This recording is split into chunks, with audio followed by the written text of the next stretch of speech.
Here we're asked to restrict the domain of a quadratic function, find its inverse, and graph the function and its inverse. So first things first, I'm actually going to change this to a fraction here. It makes it a little bit simpler in my opinion on this. So what we see here, first of all, to restrict the domain, when we're dealing with quadratics, we're really just looking for like the right half of our quadratic, of our parabola, when we're restricting the domain. So really we're just going to say x is greater than or equal to h. In this case, there is no h value, so restricting the domain just means that it's going to be greater than 0.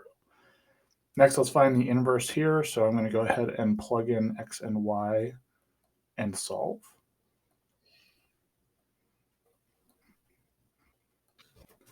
So I end up getting y, or I guess f negative 1 of x equals the square root of 5x.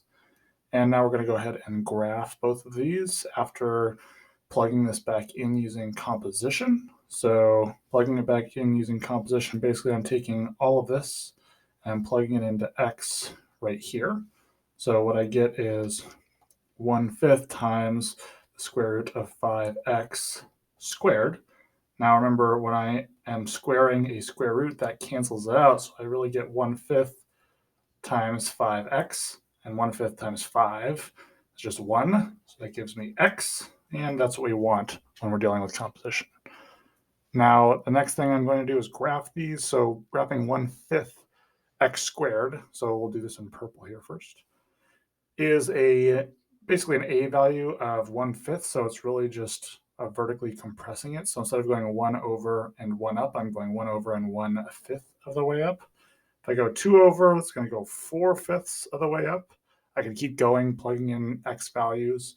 I know that if I plug in 5 here, I'm going to get 5 squared, which is 25, times 1/5, which is just 5. So 5 over and 5 up. And then I can graph this as a really wide parabola here. Now graphing the inverse is just the opposite, right? It's going over this line, y equals x.